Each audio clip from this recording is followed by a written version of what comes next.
What's going on, guys? Welcome back to another episode of Sports Talk, and today we're going to be talking about some supplements. All right, so in the next few different episodes we're going to be talking about supplements here, just because, as an athlete there are supplements that actually work, right? And I've kind of listed them off here and there, but I want to kind of delve deep into each supplement just so you kind of get an idea about what's going to be beneficial for you and what's not going to be beneficial for you. Okay, so the first supplement that I'm going to cover with you guys here is creatine. Now, a lot of you have probably heard of creatine before. Some of you may take it, some of you may not take it. But creatine is one of the most researched supplements in the world. I think it's actually the most researched supplement in the world. And it's because it works, and it works quite well. Now, the thing with creatine, though, that people don't seem to understand, creatine is an energy currency at the end of the day. So we have something in our body called ATP. So when I'm walking, when I'm talking, when I'm sitting down, I'm using ATP all the time. If I was to go for a sprint right now, I've got about, I can start using my ATP as energy. And then as we begin to turn from a sprint to a less of a run to a jog type of thing, we're still going to be using ATP. And as that happens, we're regenerating ATP through different fuel sources. So I've talked to you guys about before, we use carbohydrates, we use fats, we have the anaerobic system, we have the aerobic system. All these things are using ATP. And so basically, when it comes to the ATP ATP fuel overall, creatine plays a part in that, okay? So creatine is stored in our muscles and our kidneys, okay? And we can get creatine from our food. We can get creatine predominantly from red meat, shellfish, so fish and stuff like that too, which is absolutely fine. You can get that, but a lot of people may not be getting enough creatine, especially if you're someone who's a vegan or vegetarian. You're definitely not getting enough creatine. And again, if you don't need a lot of red meat, or some people who are heavy individuals, you may just need more creatine overall, and that's why creatine in a supplemental form is going to be the best thing for you, okay? Best thing for you. So again, when it comes to creatine, it's stored in the muscles. When we take creatine as a supplement, right, recommended as 5 grams a day, what that is going to do is going to saturate the amount of creatine in your muscles. And what that means is you can recycle energy a little bit faster.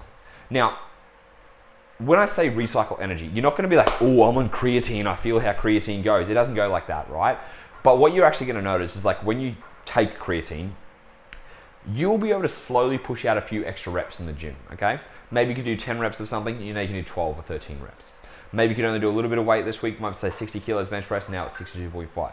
Because what it's doing is storing more water in the muscles too, which is actually why we get a little bit of extra water retention, because we're increasing our creatine stores in our muscles, and it actually makes you look more fuller. So a lot of people think you look bloated on creatine. You don't. You actually look better on creatine because now you have more intramuscular water overall. And with that, again, it just helps recycle that a little bit faster. So when you're doing things that are not just weight training, but also longer things that are going to be longer than 60 seconds, you just get a little bit of extra regeneration of creatine overall.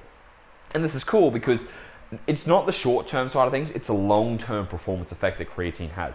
Because you may not notice it today, you may not notice it tomorrow, but you'll notice you can push a little bit harder and a little bit further. And what that actually does, over time, creates massive amounts of results, That 1 to 2 to 5% extra little bit you get from creatine can add up to big amounts of just progress and performance overall. So making sure you are having creatine every day is I would say it's an essential supplement for an athlete for sure. So when we think about creatine, there's so many different types of creatine you can take, but with all the ones that are out there, creatine monohydrate is going to be your best bet, okay?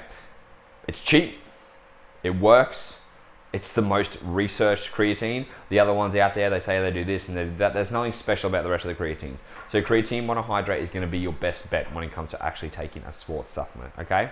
Now, there's going to be this thing that says, do you want to do a loading phase, right? A loading phase does not need to be done with creatine unless you've not been taking creatine for a while and you've got a performance event coming up. But if not, you do not need to load creatine. So basically what you would do is you would take creatine 5 grams a day at any time of the day. Best thing to do, chuck it in a smoothie, have it in some water, whatever it's going to be, 5 grams, which would be a scooper, stir it up, drink it, go from there. Do you have to cycle off creatine on and off? Absolutely not. Do you have to take it post-workout or pre-workout? Absolutely not. Because creatine, it doesn't work immediately. Creatine gets stored in the muscles, and like I said, there's a saturation point, okay? So that's why they said the creatine loading, 20 grams for 7 days. So you either take up 20 grams over 7 days, which you'll get, a big saturation point, or you get, over the month, you're going to be fully saturated with your creatine stores, okay? So either way, there's no rush to do it. Take 5 grams a day, any time of the day you want. Have it with water, drink it down. Don't take off, like, don't have times off it, don't have times on it. If you miss one day, get back on track the next day. Like, there's nothing crazy about, like, do I miss a day of creatine or should I be having this amount? It's a very, very simple, supplement you can take. Like I said, 5 grams a day, any time of the day, and that's it. And again, you're not going to notice any crazy benefits, or you're not going to notice like you've got energy, like caffeine, which will be another supplement we're talking about, but you will notice slight performance benefits going forwards, especially with your weight training and especially with high intensity training, and also just like, longer perform training overall, because you're going to have that saturated muscles from the creatine. So that is your little update and supplemental insight into creatine. If you guys have any questions, as always, hit me up on Instagram at Tyson the Trainer with 2 R's. Until next time, I'll speak to you guys then.